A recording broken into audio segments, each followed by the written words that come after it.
नमस्कार साथियों। आज हम शिक्षक जगत के प्रख्यात कानूनविद शिक्षक श्री माननीय किशन लाल जी से उनके बारे में कुछ जानना चाहेंगे। आइए तो किशन जी से कुछ स्मरणीय बिंदुओं पर संवाद करते हैं।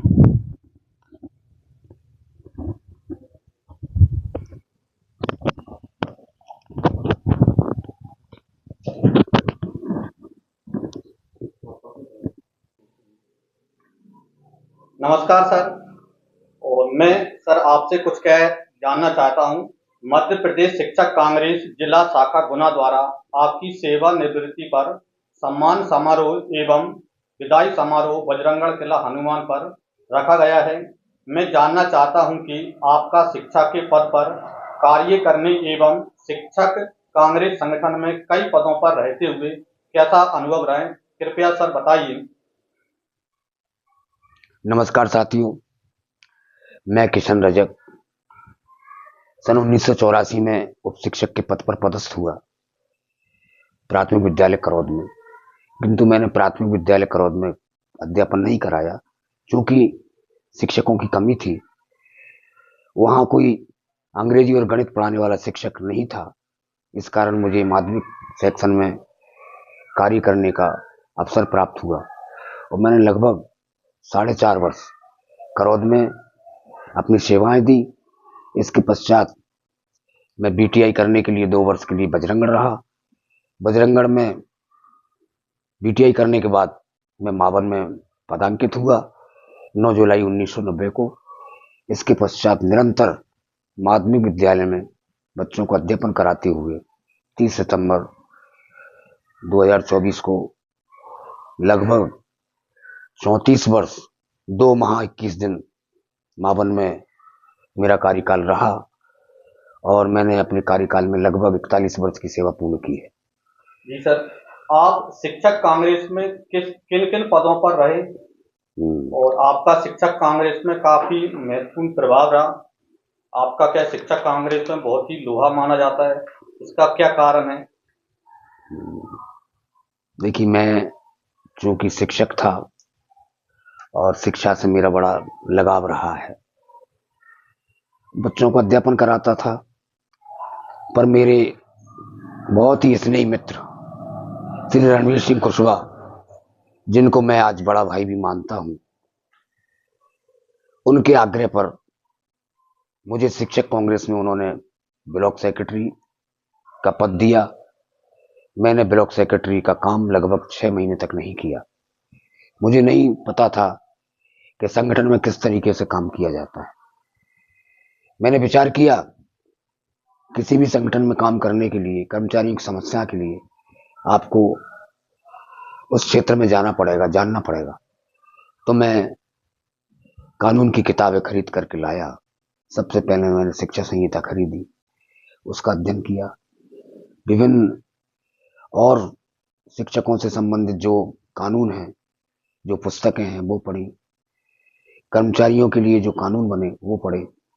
ऐसे मैंने अपना संगठन का कार्य प्रारंभ किया और धीरे धीरे शिक्षकों की समस्याओं को लेकर के अधिकारी, जो सक्षम अधिकारी होता था, उसके सामने वैधानिक तरीके से रखकर सेवा करता रहा और धीरे धीरे संगठन में भी मेरे पद बढ़ते चले गए और शिक्षकों के बीच में मेरी छवि भी निखरती चली गई। सर, मैं जानना चाहूंगा, शिक्षक कांग्रेस में ऐसा आपको क्या दिखा जिसके कारण आप अन्य मान्यता प्राप्त संगठनों से न जुड़कर शिक्षक कांग्रेस में जुड़े? जबकि मैंने सुना है कई बड़े बड़े जो संगठन है शिक्षकों के, वो आपको बड़े बड़े पद देने के लिए तैयार थे, लेकिन फिर भी आपने शिक्षक कांग्रेस को नहीं छोड़ा और जब से आप शिक्षक कांग्रेस को ज्वाइन किया और सेवानिवृत्ति के बाद भी आप उसी में बने हैं। जबकि मुझे ऐसा भी पता चला है कि अभी भी कई बड़े बड़े संगठन आपको बड़े बड़े पद देना चाहते हैं। ऐसा इसमें क्या दिखा आपको? बहुत बढ़िया प्रश्न है आपका। मैं भी यही समझता था कि शिक्षक कांग्रेस तो किसी राजनीतिक दल का संगठन है और मैं समझता हूं कर्मचारियों की सेवा के लिए या किसी कर्मचारी को किसी भी राजनीतिक दल का सदस्य नहीं होना चाहिए। भ्रमित भी रहा, लेकिन मैंने सबसे पहले शिक्षक कांग्रेस का संविधान पढ़ा, उसके उद्देश्य पढ़े। उसका जो बोधि चिन्ह है, मौनो जिसको कहते हैं, वो हमारा हिंदू संस्कृति का स्वास्तिक घूमता हुआ, उसके पीछे सूर्य का प्रकाश और उसमें आबद्ध होते हुए संस्कृति, स्वर और सृजन, उन शब्दों को जाना। तब मैंने देखा इस संगठन की बड़ी पवित्र भावना है। हम हमारी संस्कृति को स्वर के माध्यम से सृजन करेंगे। फिर उनके उद्देश्य देखे, शिक्षकों के कल्याण के लिए 3 उद्देश्य उन्होंने बनाए थे, मुझे बहुत अच्छे लगे। शिक्षकों के उत्थान के लिए, शिक्षकों की समस्या के लिए, विद्यार्थियों के कल्याण के लिए, ये सारी बातें उसमें थी। इसलिए मैंने शिक्षक कांग्रेस ज्वाइन की और मैंने शिक्षक कांग्रेस का काम आज तक निरंतर मेरा करता चला आ रहा हूं। सर, मैं आपसे एक प्रश्न और पूछना चाहूंगा। संगठन में आने के बाद आपके बारे में किस प्रकार संगठन एवं शिक्षकों के हित में क्या भूमिका रही? आपके बारे में ये भी कहा जाता है कि कर्मचारी जगत में या शिक्षक जगत में कोई भी कर्मचारी के अधिकारी भी यदि किसी समस्या में उलझ जाता है तो कहा जाता है कि यदि कहीं समाधान नहीं है तो इसका समाधान एक ही है और वो है किसान। तो ऐसा आप क्या करते हैं? और मैं चाहूंगा कि संगठन के बारे में किस प्रकार एवं शिक्षकों के बारे में क्या भूमिका आपकी रही? देखिए, किसी भी संगठन में काम करने के लिए आपको पहले संगठन को समझना होगा, संगठन के उद्देश्य को समझना होगा। फिर आप जिस संगठन में काम करते हैं, जिसके लिए काम करते हैं, उनकी समस्याओं को समझना होगा। उन समस्याओं को हम कैसे समन्वय के माध्यम से कैसे निराकृत कराते हैं, उसके लिए आपको नियमों का ज्ञान होना बहुत जरूरी है। तो मैंने सबसे पहले संगठन में काम करने के साथ साथ मैंने इनका अध्ययन किया, जिसमें मैंने शिक्षा संहिता का अध्ययन किया और कर्मचारियों से जुड़ी जितने भी रूल्स रेगुलेशंस हैं वो सारी पुस्तकें मैंने पढ़ी। संविधान भी पढ़ा, भर्ती पदोन्नति नियम को पढ़ा, विभागीय जांच प्रक्रिया संहिता को पढ़ा, आचरण नियमों को पढ़ा, अवकाश नियम 1977 को पढ़ा, कोषालय संहिता को पढ़ा, वित्तीय संहिता को पढ़ा। तमाम ऐसी सारी जानकारियां जो मुझे प्राप्त हो सकती थी पुस्तकों से, उनसे मैंने पढ़ करके, अध्ययन करके, फिर मैंने शिक्षकों के लिए और हर कर्मचारी वर्ग के लिए जो जिनाइन और वैधानिक समस्याएं होती थी उनको निराकरण करने में मैंने अपना योगदान दिया।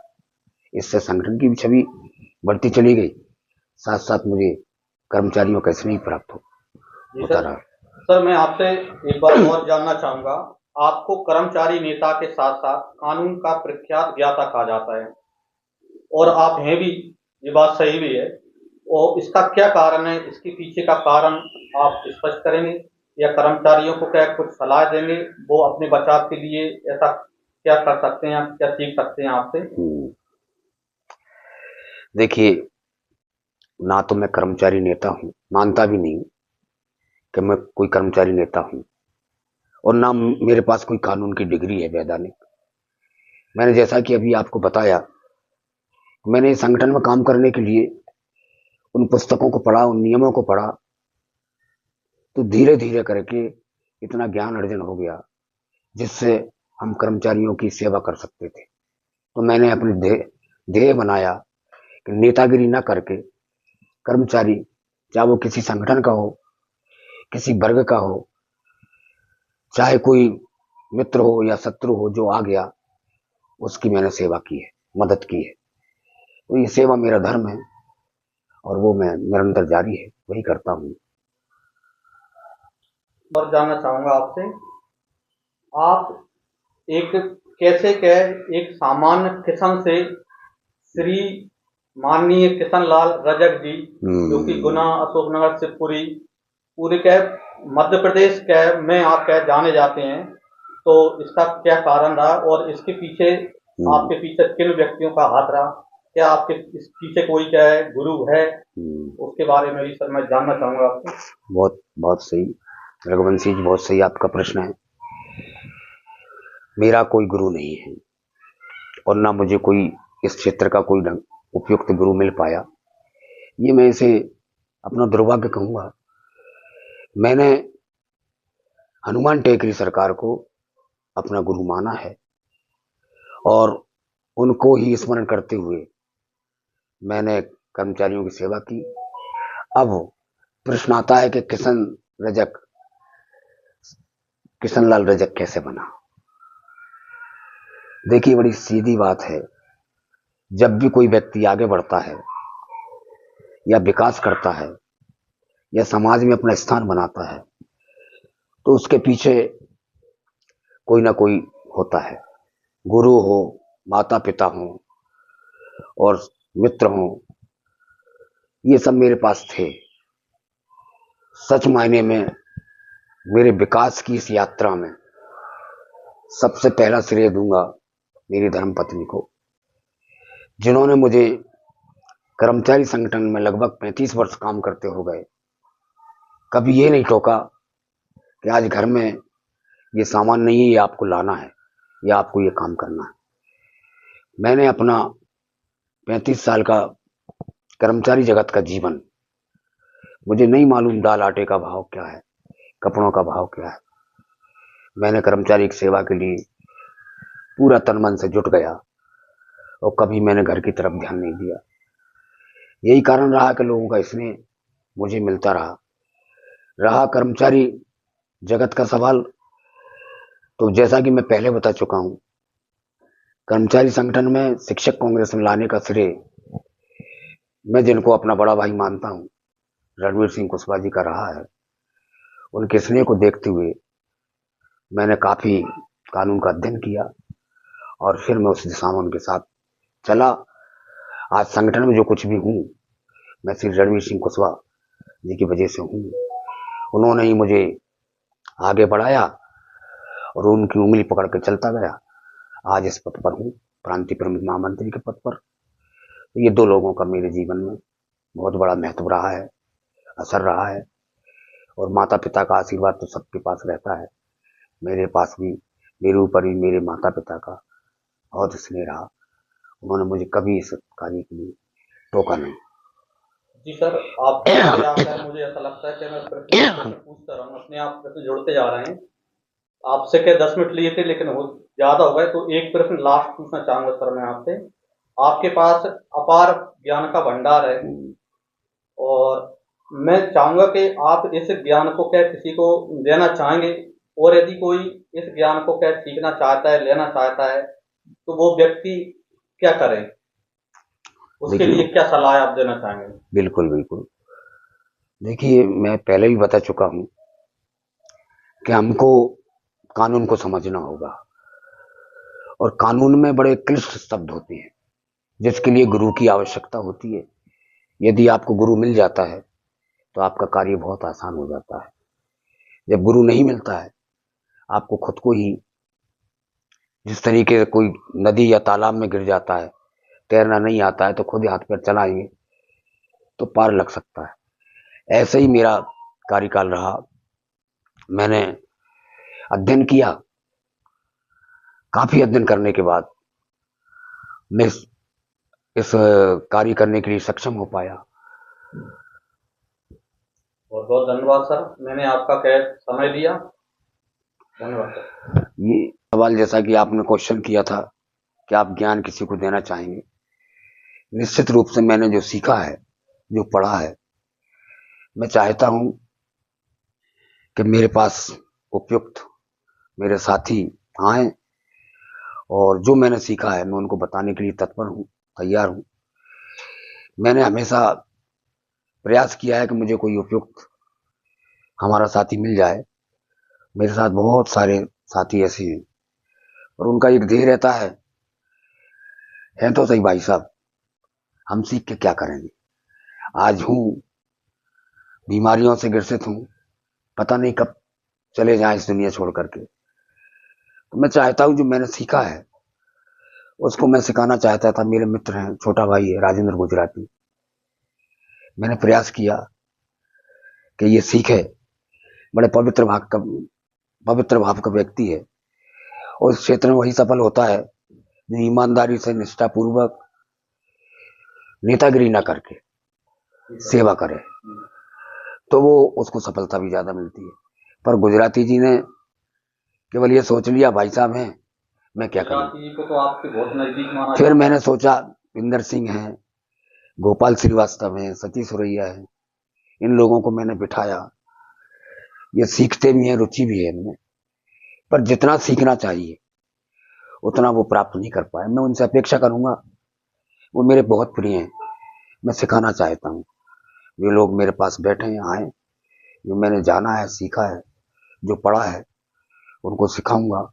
और भी कोई कर्मचारी साथी यदि ऐसी जिज्ञासा रखता है तो मेरे पास बहुत सारी पुस्तकों का भंडार है। आप पढ़िए, जहां दिक्कत आती है मुझसे डिस्कस करिए, जितना संभव होगा मैं आपका मार्गदर्शन करूंगा। जी सर, धन्यवाद। सर, मैंने एक बात और सुनी है आपके बारे में कि यदि आपके पास यदि कोई एंटी संगठन वाला भी यदि आता है तो आप सहजता से उसकी समस्या को हल कर देती हो बिना किसी द्वेष भावना के। तो ऐसा मतलब सामान्य व्यक्ति में ऐसा नहीं होता है। इसके पीछे कुछ कारण या कैसा आपका कहना है, क्या सोच है इसके पीछे आपकी? मैंने पहले ही कहा कि मैं नेता नहीं हूँ, ना नेतागिरी करता हूँ, मैं सेवा करता हूँ। वो जो व्यक्ति सेवा करता है उन चीजों से परे हो जाता है। फिर ये नहीं देखता वो कि आपके पास शत्रु आ रहा है कि मित्र आ रहा है। जिस प्रकार से डॉक्टर एक मरीज का उपचार करता है बिना किसी पक्षपात के, उसी तरीके से मैंने ये समझा कि नर सेवा ही नारायण सेवा है। और उस टेकरी सरकार की प्रेरणा से, उनके द्वारा जो मुझे जिस तरीके से विचार मेरे मस्तिष्क में आते थे, मैं उनकी कृपा मान करके सभी का सहयोग करने का प्रयास करता रहा। यही कारण रहा, मैंने कभी किसी को ना शत्रु माना, ना मित्र माना, और सेवा की मैंने।